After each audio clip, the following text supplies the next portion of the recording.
So let's start with a brief summary of the main topics of this presentation that you can follow, and I will try to develop a little bit the more practical approach and show you some books and some strategies, some innovative strategies, at least from three Portuguese creators. And also I will try to draw some conclusions, or at least to show some main trends regarding the creation of picture books in Portugal.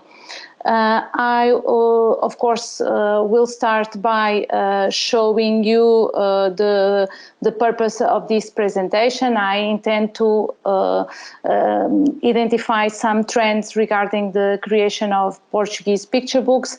I also need to draw some context for this creation, because we didn't have a tradition of the picture book format in Portugal until very recently.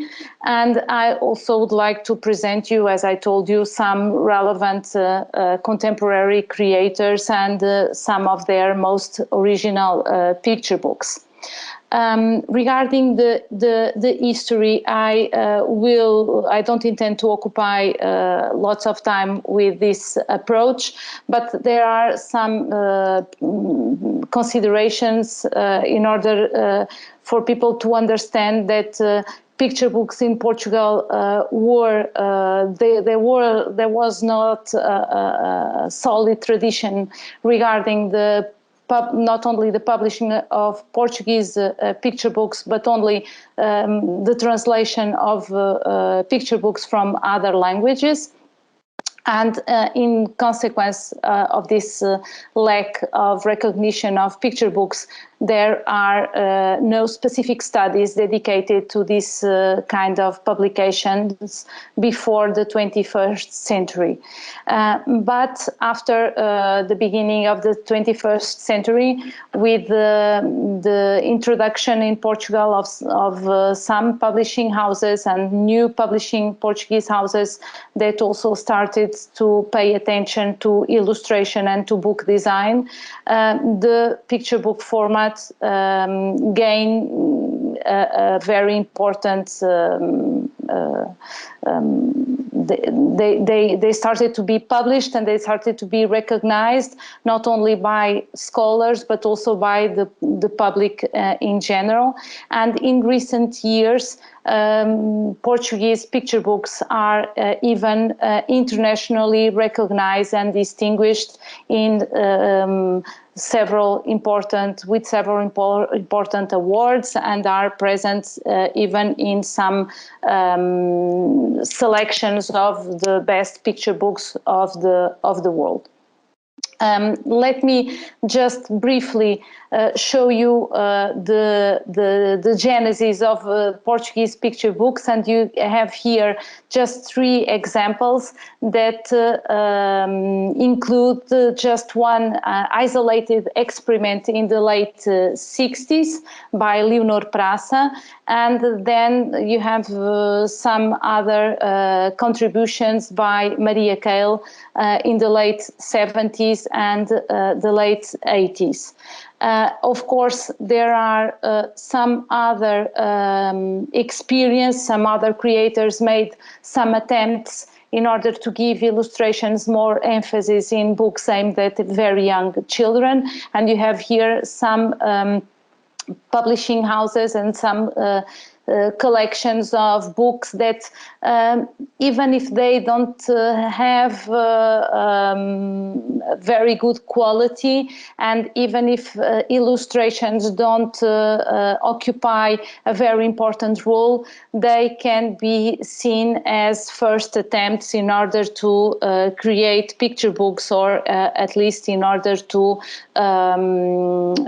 give more relevance to the visual aspect of children's books. Regarding research, José António Gomes was the first to define in a consistent way the picture book format, and in his essay that was published in 2003, he underlines the relevance of materiality, he identifies a collection of elements that are consistently used in picture books, such as hardcover, high quality paper, the limited number of pages, and of course the relevance of illustration. But he also underlines not only the advantages for readers' formation, but also the challenges that this kind of format poses to readers and critics as well.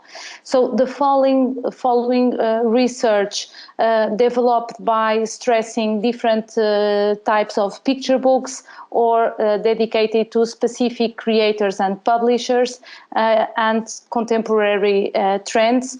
And just you can have an idea, the first PhD thesis presented in Portugal exclusively dedicated to picture books was only presented in 2013, and this shows how the research was struggling back then.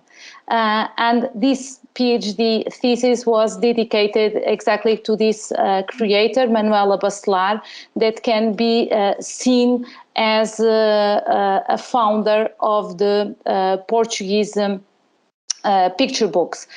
Nevertheless, she was more known by her illustrations. She won the Bratislava Golden Apple in the late 80s, but she was also responsible for the creation of what I call first groundbreaking picture books. And you can see by the dates of the first editions that they are published in the late 80s and throughout the 90s. Regarding recent trends, it's very interesting to see how picture books in Portugal were absent for so many decades and then became so dominant that they even can be seen as a format that influences other formats, inclusively other types of publications.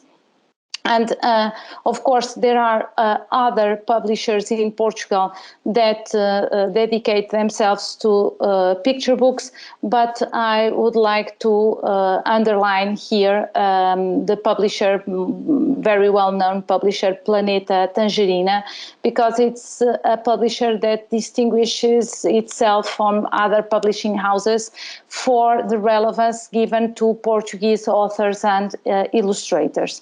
This independent publishing house was created by a group of close friends. They started as a design studio, but in 2004 they published their first picture book.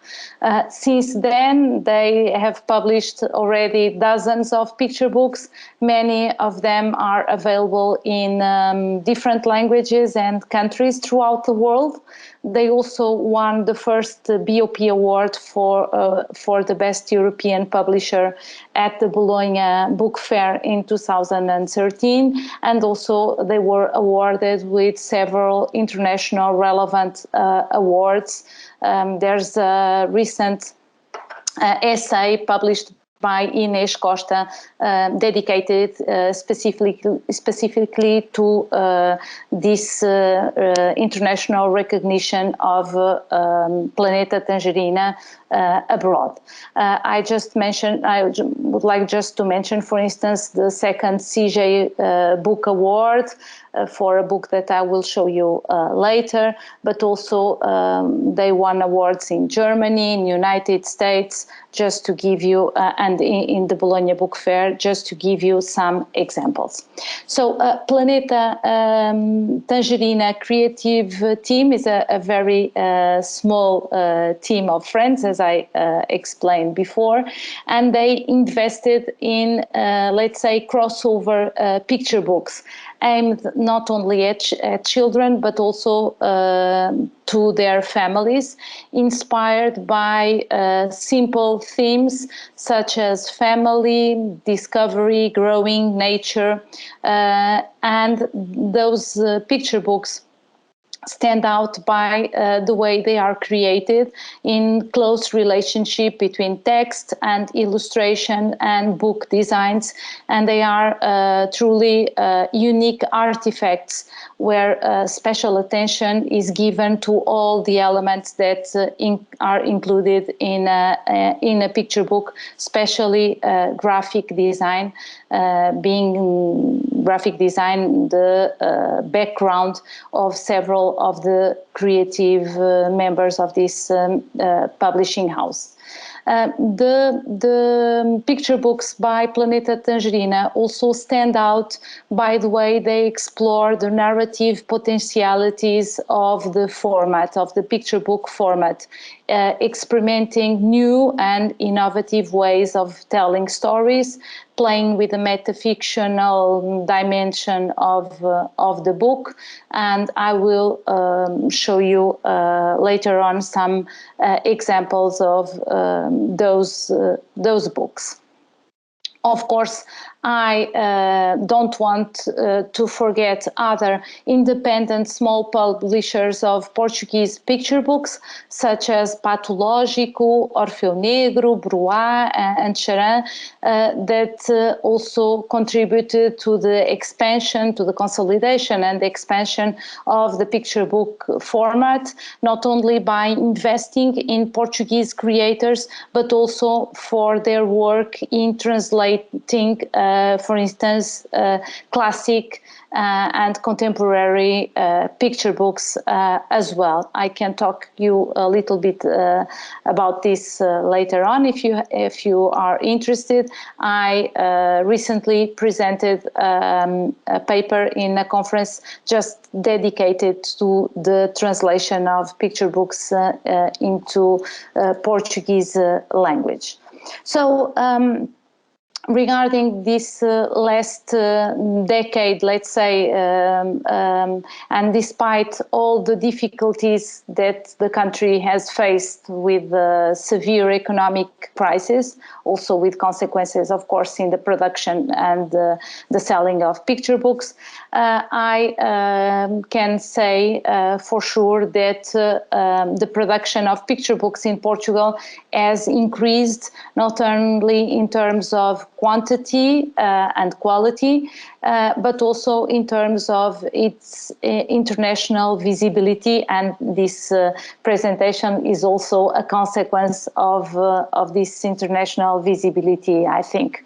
So the presence of Portuguese independent publishers, even small publishers, in international exhibitions and book fairs such as Bologna, but not only Bologna, the participation of illustrators in international awards and exhibitions, the government support to translation of Portuguese books and picture books, among other initiatives, helped promoting Portuguese children's books that are, at least in many articles and essays, perceived as original, innovative, and have been included in very important selections around the world.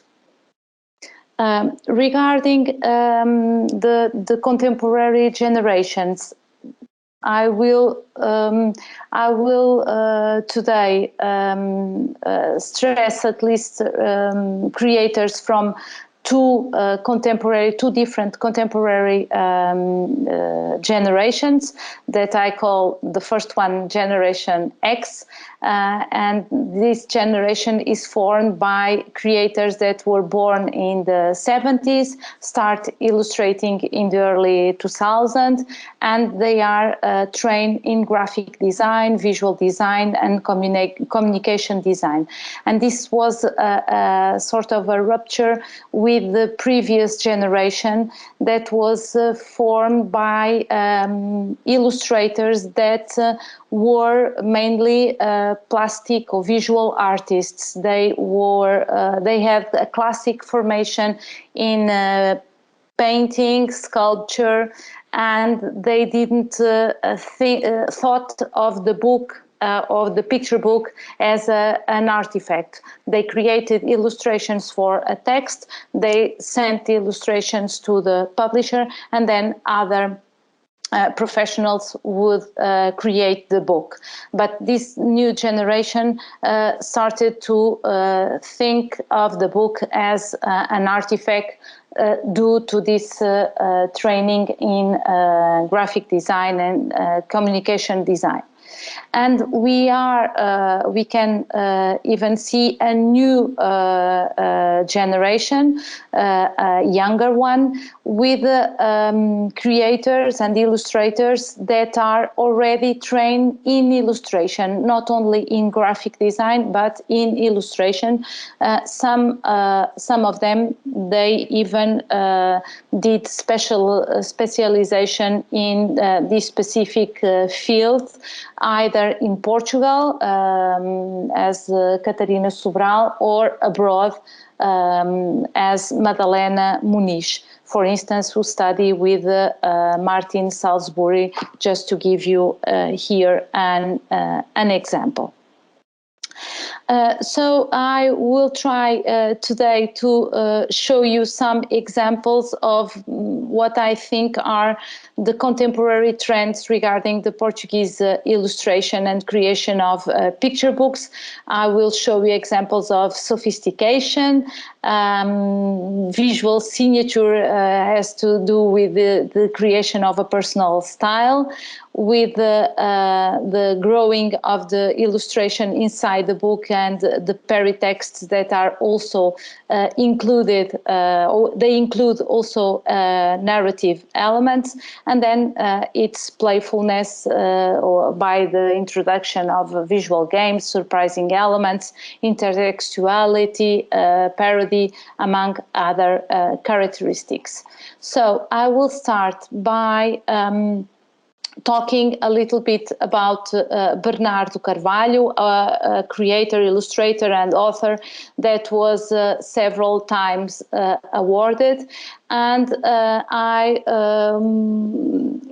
would like to underline the innovation and the experimentation that characterizes its work, mainly with not only the creation, for instance, of wordless picture books, but also books with parallel narratives. I also published a text in Poland, in Filotechnos, about this kind of creation by Bernardo Carvalho, where he uses the same space, the picture book space, to tell not only one story but two stories, and the way he explores the space and the double spread has a unity is very interesting and challenging at the same time, because the reader has to decide exactly what is going to read and how to interpret a book with such characteristics. I also would like to stress this idea of customization of the whole book, for instance, through the use of his personal handwriting, and also the way he explores the material elements of the book. And for instance, you have here an example of a book that is translated in several languages, including in English. The title is Don't Cross the Line. It was created in co-authorship with Isabel Minhoz Martins. And in this case, the gutter of the book is an element of the narrative, and is used in order to add meaning to this narrative. I have the book with me, and I can show you in more detail at the end if you would like to see it. In this case, it's a creation with Daniel Ferrer, and the book uses again the gutter as a narrative element. You can see here a character that loses his tennis ball, and the tennis ball disappears through the gutter of the book, and the characters follow that ball, and they find this double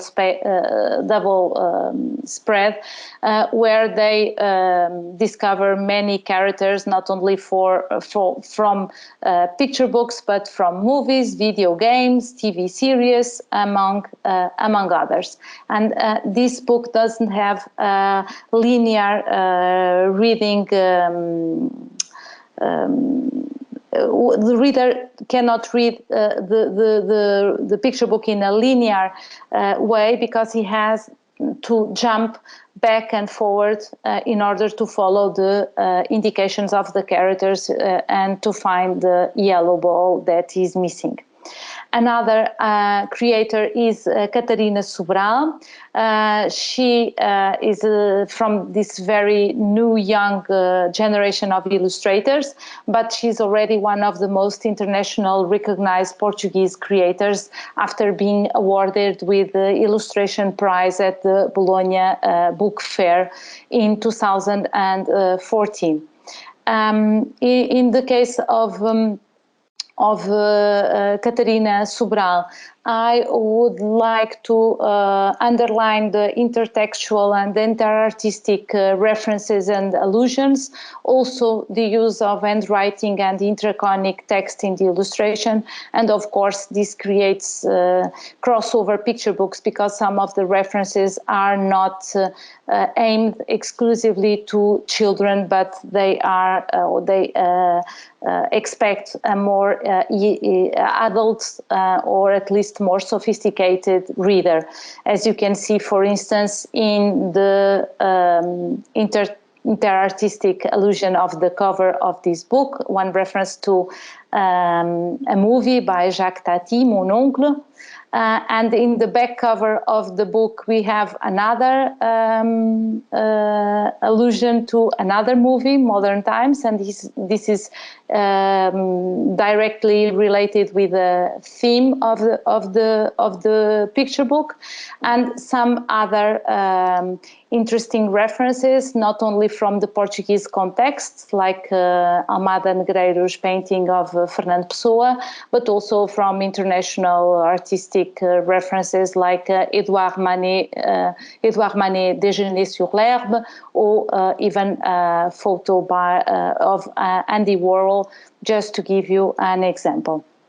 In another book, the references can include, for instance, Kafka.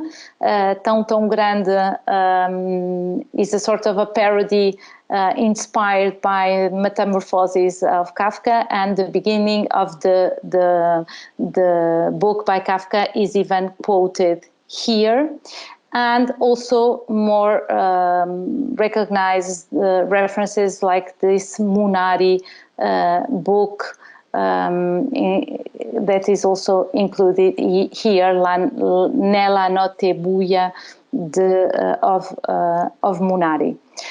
Even the end papers of this book also quote in a way not only Kafka book, but also they play with this intertextual references by adapting the reference to the new context. And finally, if I have the time, just a brief presentation of Joana Estrela. Perhaps it's not as well known as the other creators, but is a very promising creator. And in this case, I would like also to show some differences regarding the presence of more challenging and fracturing themes with lots of relevance to gender and gender diversity issues. And in this case, I have here an English version of this book that tells the story of a boy who likes to wear dresses. Just to give you here an example. But the innovation and the experimentation of Portuguese picture books can also be seen in material features, just as the format, the binding, and the type of paper. For instance, through the use of an accordion format. And the format implies a certain way of reading the book, or for instance, the mix and match format that also has or helps, for instance, in this case, to express social equality in terms of gender, age, racial background, just to give you another example. Even barcodes and the publishing logos can be used to comment, to parodize, to stress or to underline something related with the content of the picture book. The lettering and the use of handwriting lettering, for instance, here in the credit page is also very common, and you can see that even the logo of the publisher is also interpreted manually by the creator. The end papers are frequently used to comment, to tell story, to tell a story, to add meaning, or to even to comment or contradict the content of the book. And you have here also some examples of the creators that I spoke about. I already talked a little bit about the use of the gutter, so I will not talk about this now. But I just want to say that I only chose a couple of examples from a new generation of authors that are appearing, and the offer regarding picture books is becoming even as we speak more diverse, with new creators emerging each year. And here I need to stress the role of independent small publishers in order to support these creators. So to conclude, I would like briefly to summarize the evolution of picture books in Portugal, with the late emergence of the format in the beginning of the 60s and the 80s, then the consolidation with the creation of the book Picture Books by Manuela Bacelar, and some other more isolated experiments by other creators, and then the expansion internationally speaking as well of the format of the genre in the last decade. Of course, we can see that a dramatic change happened in Portugal in the last 10 to 12 years, and to this change contributed in a very good way the independent and small publishing projects, and the picture book went from absence to dominant, and today we can say that this kind of format has a major social and cultural impact,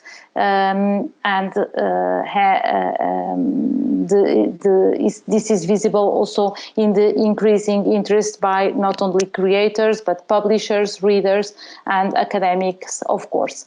There are some challenges that the format faces due to, for instance, the economical difficulties of small independent publishers that are the ones who supported the most the new creators. There's also a lack of teacher training in order to use picture books in schools and kindergartens in Portugal, and a lack of recognition of the research, for instance, to fund projects or research projects in picture books. We must compete with projects that deal with canonic authors and important classic authors, so it's difficult to get the funds to continue researching picture books. And I give you here some of my references, not all the references, and I wish to thank you for your attention and for the invitation once again. Thank you so much. Thank you very much, Ana Margarida. Thank you for giving us all these insights into the field of picture books in Portugal. So now the chat and of course our discussion here is open to questions from the audience.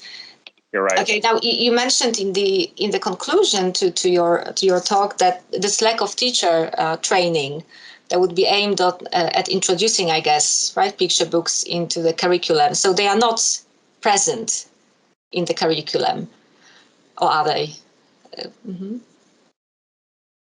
In like state education, no, right? That's what I mean. Not in a mandatory way, like okay. For instance, other classic books from Portuguese children literature. Mm-hmm. Of course, there are Portuguese teachers, and especially in kindergarten, that teachers use picture books, but they don't use them because they were, not instructed to do or formed to do it. They do it because they believe in the format and in its advantages towards the improvement of reading competencies by children.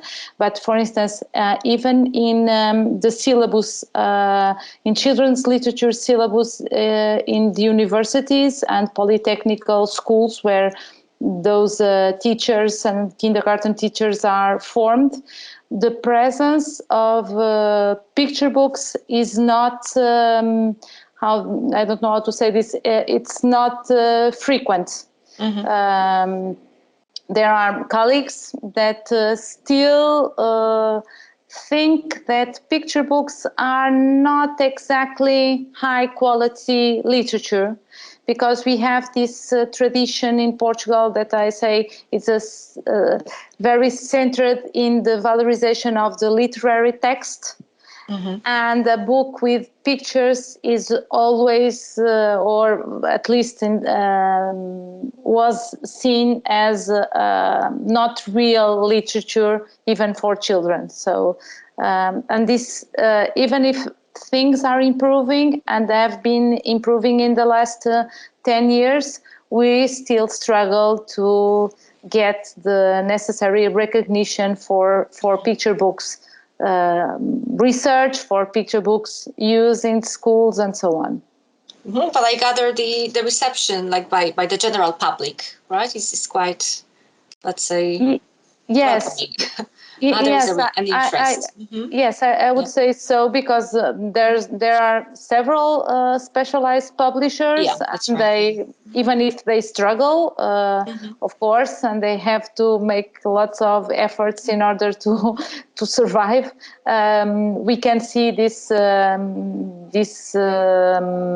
interest for the picture books.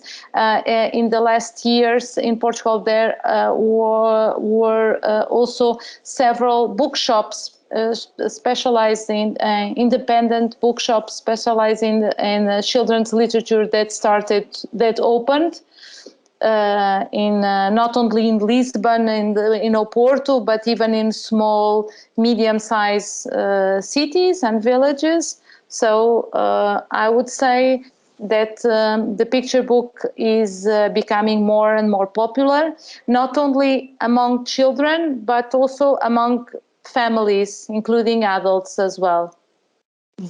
Okay, thank you. Thank you very much. We have a question in the chat, Anna. I shall read the question, but perhaps you can... Yes, because I cannot see the chat. I'm sorry. Okay, I will read it, right? Okay. So it's a question from Justina Mentrak, who is an MA student in our department. Thank you very much, Justina, for posing this question. And Justina says, thank you for your wonderful lecture. In your opinion, which Portuguese picture books should be translated into other languages? What is the role of the so-called difficult topics like death, LGBTQ+, themes, etc. in Portuguese picture books? So kind of two questions in yes, and very interesting comments. questions. Thank you for those questions. I would say first of all that we are lucky that the best several picture books, for instance, by Bernardo Carvalho and Catarina Sobral, are already available in many languages and countries. Poland, for instance, in Poland you can find lots of books by Isabel Minhoz Martins and Bernardo Carvalho, Madalena Matoso, and so on. But for instance, I would like to see the more, how do you say, more the younger generation also getting translated, like Joana Estrela. That's why I also brought her here, because she's a very young creator, but she's bringing to the picture book new approaches and new themes, like, for instance, the ones related with this question of gender diversity, or expressing gender diversity in many different ways. So I brought here so I can show you this book that I don't think is translated into many languages so far, and the title is Boy or Girl. So the words are very similar, so you can almost not see the difference. It's just one letter, boy or girl, and basically it says that we are not defined just by this letter or by some biological feature, and this is only a label, and we need to see the people that is behind the label. So the book it's one of my favorite books.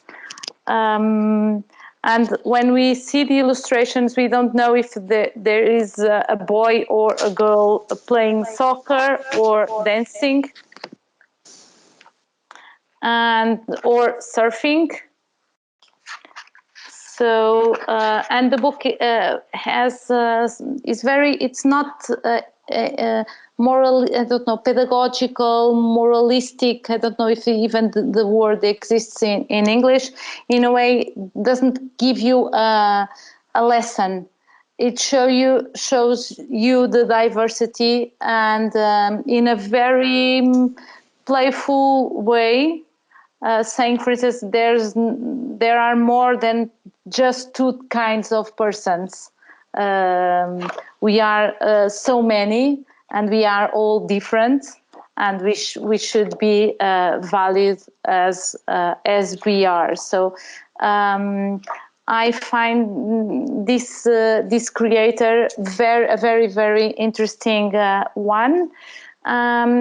Her first picture book is also very interesting because this is a book about sisterhood, and the older sister is talking throughout the book. Mana could be translated by sis, and the older sister is talking to the book. It's the text only shows the older sister perspective, but then you can see that something else happened. Can you see that the smaller sister also left her marks in the book, like this? So we have it like this. So we have two voices, one only by text, the other by present in the pictures, and there's a sort of a original voice, original narrative voice that belongs to this new generation that I think deserves to be heard internationally. And of course, we don't have lots of books with these challenging themes, but I would like to stress, for instance, that Manuela Bacelar, the founder, this creator that started, she studied in the former Czechoslovakia, and she, for instance, being belonging to a different generation, she was one of the first creators in Portugal to include a family formed by two men. So in the beginning of the 21st century. And this cannot be just a question of age or generation. It's also a question of social activism. In fact, it's a question of humanism most of all. So we don't have as many books as we should, but we have some very good examples as well. Thank you very much. We definitely need these books to be translated into Polish. We don't have as many books like this either on our market, right? There is another question. There are two questions in the chat. Let me have a look at and share the first one from Liliana. Thank you very much, Liliana. And she says, thank you so much for such an interesting and enriching lecture. In your opinion, would you say there is still an influence of the Portuguese colonial period when it comes to racial representations in Portuguese picture books? And thank you so much once again. That's from Liliana. Thank you. This is also a very interesting question. There's a lack of diversity in the representation of characters in Portuguese children's literature. How can I say this? When we look to picture books, we see how they are dominated by white protagonists.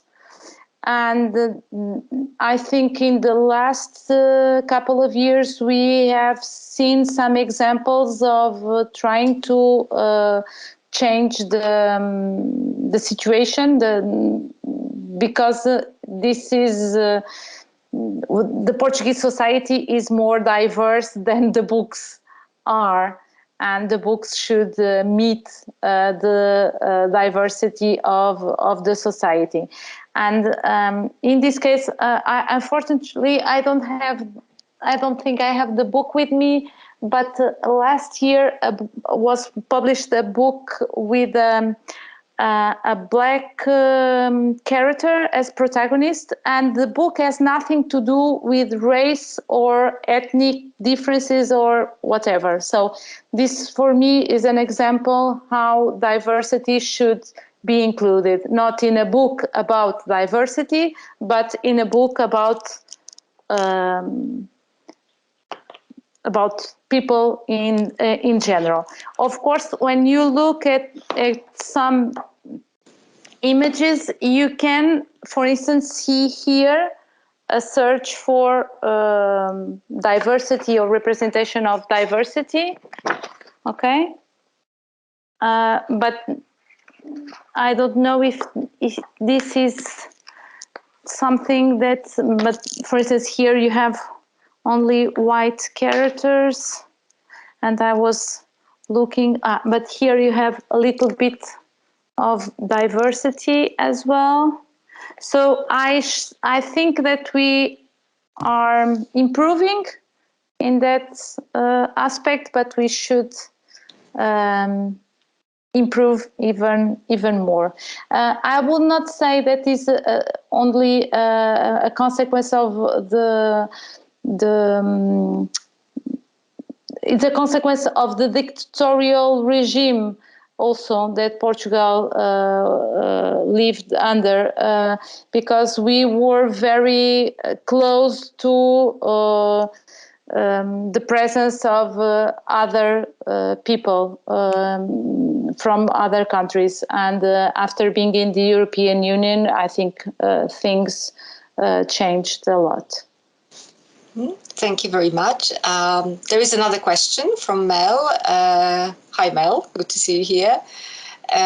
So Mel says, thank you for your incredible lecture. Oh, by the way, sorry, if I've just noticed that Justina just said that she's going to look up the books that you mentioned. So she says, thank you. All right. And then coming back to Mel's question, apologies for that.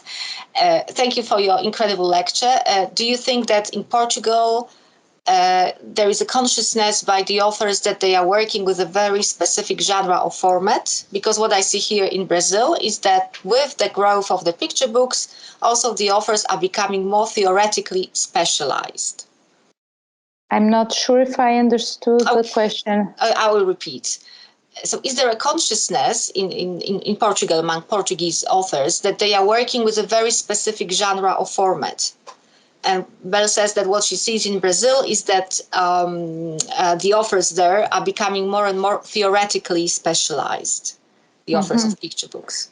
I think there's a clear change that generation mark that I tried to show you. I don't know if I succeeded.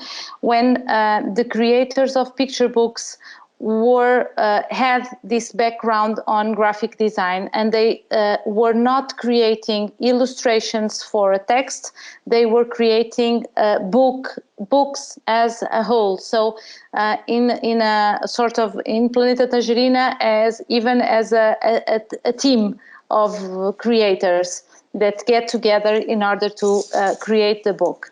And in the cases that I showed, I think that this idea of a format, the support, the object is very important. And in Portuguese picture books, I would say that nothing is innocent in a picture book. The format, the paper, the hardcover, the end papers, the title page, the barcodes, as I show you. So they, I think they have this conscious, even if they don't read the theoretical studies on picture books, they have this inner conscience of the specificities of this format, and also of the potentialities of the format. But there's also a very interesting question, and I'm not sure if I can explain it in English, because even when the book is clearly very sophisticated, it is also very playful. I'm not sure. It's not an artistic detour of the creators. It's not an artistic exercise that no one will understand, or only the critics or the academics will read. No, the books are very, very they are entertaining objects. They are aimed at children. They include lots of games, lots of humor and fun, but they achieve to combine this incredible characteristic that is sophistication, complexity with playfulness.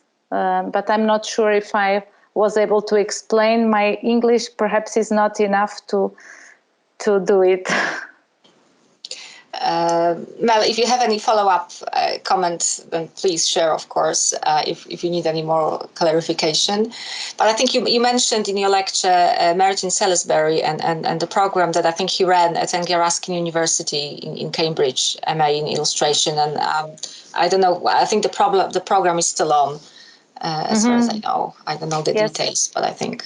Yes, and Madalena Muniz studied there, the Portuguese creator, and her book even was included in the book by Martin Salisbury and Morag Stiles on Picturebooks. He chooses some examples from his students, and the Portuguese creator was included, as well as some books by Bernardo Carvalho. So, okay, Mel says it's perfect. Thank you. So she's satisfied with the answer. We still have time for a couple of questions, either in the chat. You can post them either in the chat or just say them out loud.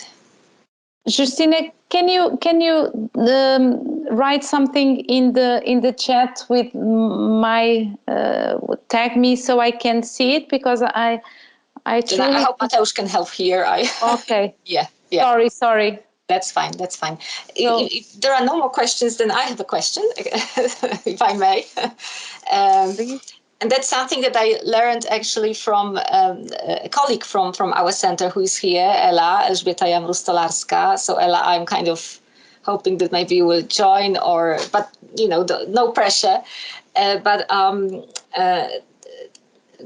know that Ela has done some research on adapting picture books into film or into apps, right, into applications. So is there anything like that going on in Portugal with Portuguese picture books?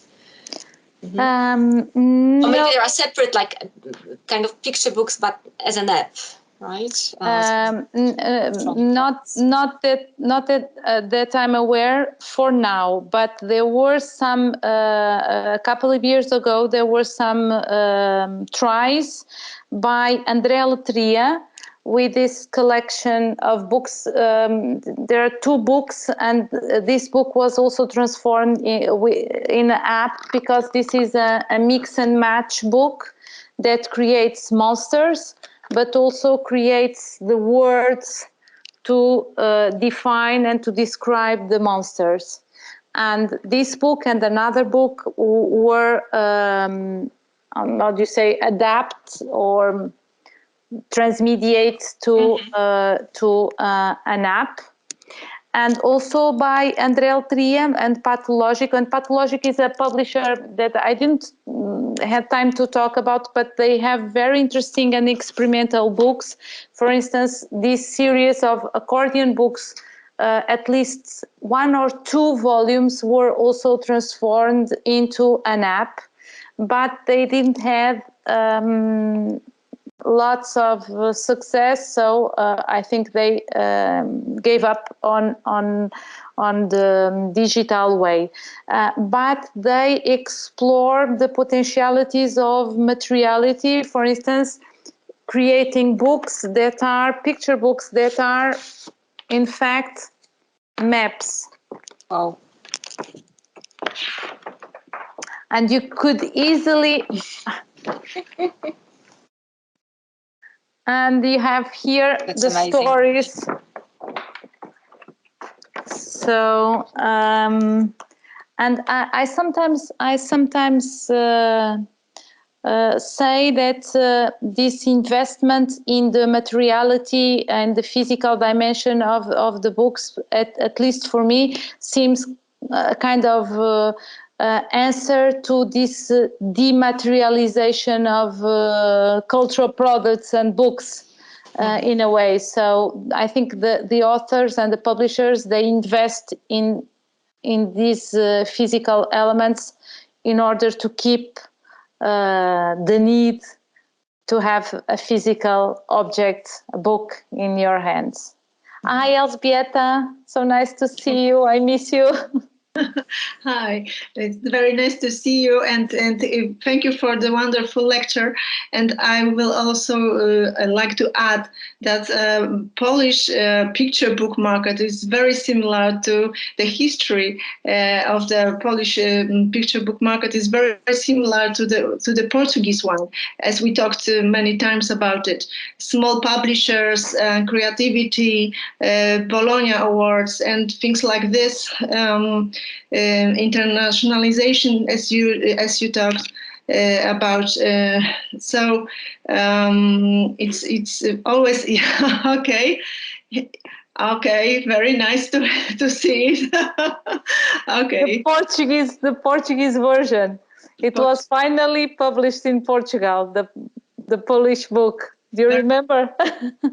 Yes, of course. Very nice to see it.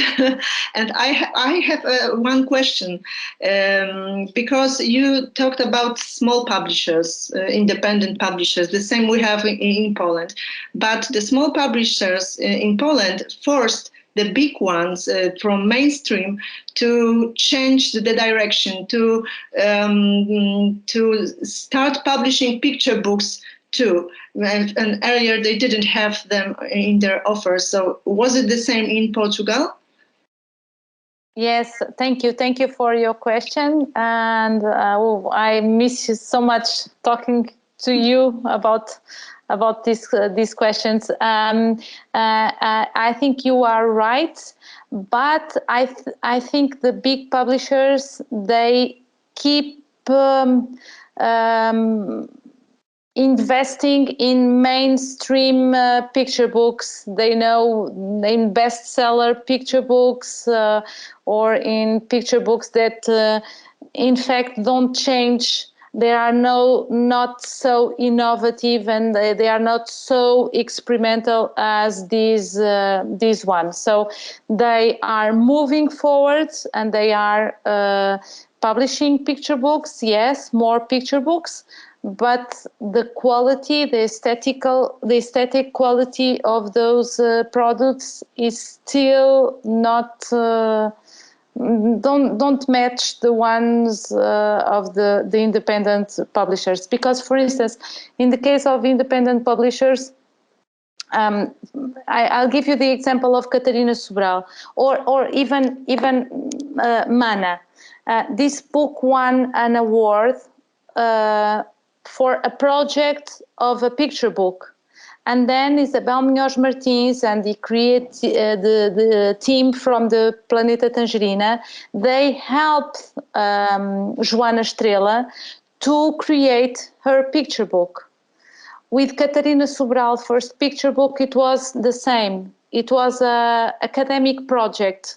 For her master, she had created a picture book, but then the publisher invested in order to transform that project into a picture book.